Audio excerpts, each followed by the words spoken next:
Nous poursuivons sur les exemples d'application du théorème de convergence dominée dans différents cadres en voyant comment est-ce qu'on peut faire.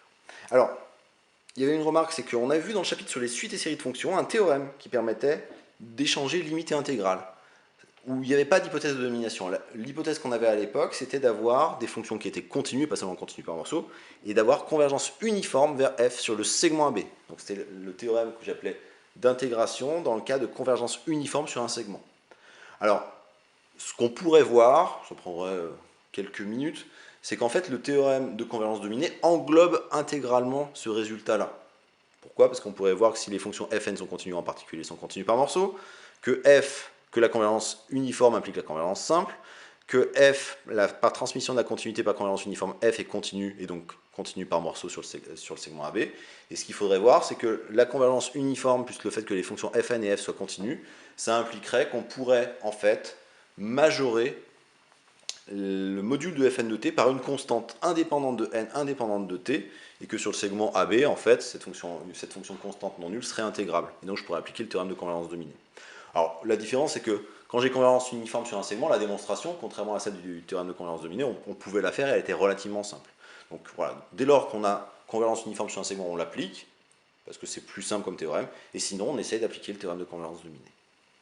Alors, poursuivons les exemples. On va voir que la convergence uniforme, si on n'est pas sur un segment, ne suffit pas à pouvoir intervertir les limites et les intégrales.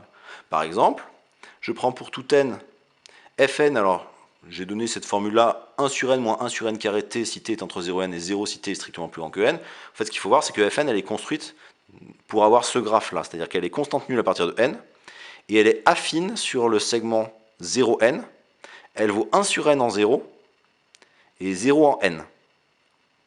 Donc la fonction fn est continue sur 0 plus l'infini. On obtient que pour tout t dans R+, le module de fn de t est plus petit que 1 sur n. Donc le sub sur R+, de fn, c'est 1 sur n qui tend vers 0. Donc la suite de fonctions fn converge uniformément vers la fonction constante nulle sur 0 plus l'infini. Et pourtant, l'intégrale entre 0 et plus l'infini de fn de t dt, qui serait en fait juste l'intégrale entre 0 et n, et j'ai l'intégrale d'une fonction affine que je peux calculer simplement en regardant l'aire de ce triangle rectangle. Et l'aire de ce triangle rectangle, c'est sa longueur n fois sa largeur 1 sur n divisé par 2, c'est-à-dire ça fait n fois 1 sur n sur 2, c'est-à-dire 1 demi. Donc l'intégrale de fn est constante égale à 1 demi, et elle ne tend pas vers l'intégrale de la fonction constante nulle. Donc même la convergence uniforme, si je suis plus sur un segment, ne permet pas de conclure.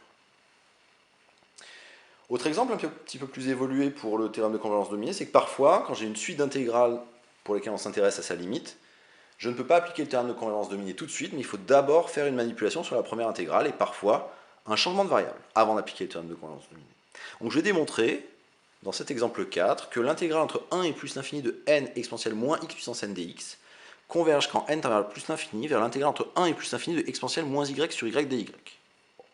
Alors, je démarre, j'ai une limite d'intégrale qui m'intéresse, je pose fn l'intégrante, donc je pose pour tout n dans n étoile fn, la fonction qui a x donne n exponentielle moins x puissance n, et je vais m'interroger sur la convergence simple de cette suite de fonctions.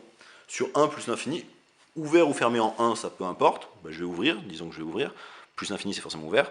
En fait, ce qui se passe, c'est que à x fixé strictement plus grand que 1, le x puissance n va tendre vers le x puissance n, comme x est strictement plus grand que 1, va tendre vers plus l'infini. Donc là, j'ai exponentielle de moins l'infini qui va l'emporter sur le n qui est devant. Donc on pourrait montrer par croissance comparée que fn converge simplement vers la fonction constante nulle. Mais alors, il n'y a aucun espoir d'appliquer le théorème de convergence dominée directement, parce que s'il s'appliquait, j'obtiendrais que les intégrales de fn de x dx tendraient vers l'intégrale de la fonction constante nulle, c'est-à-dire vers 0. Or, on veut montrer autre chose. Donc c'est que ça ne peut pas fonctionner, c'est-à-dire que quand bien même j'ai convergence simple, que la fonction constante nulle est continue par morceau, je ne pourrais pas trouver de domination du module par une quantité indépendante de n et intégrable, puisque sinon le théorème s'appliquerait et j'obtiendrais que ça tend vers 0 alors que ça tend vers une quantité qui est non nulle. Donc ce qu'il faut faire pour calculer cette limite d'intégrale, c'est d'abord dans la première intégrale faire un changement de variable.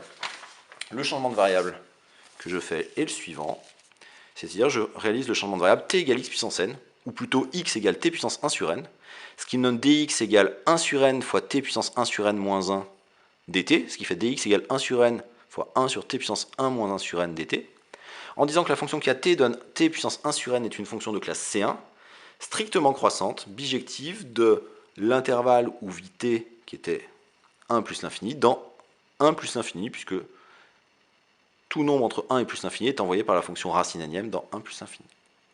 Et donc les intégrales mises en jeu sont de même nature et sous réserve de convergence, l'intégrale entre 1 et plus l'infini de n exponentielle moins x puissance n dx vaut l'intégrale entre 1 et plus l'infini de exponentielle moins t.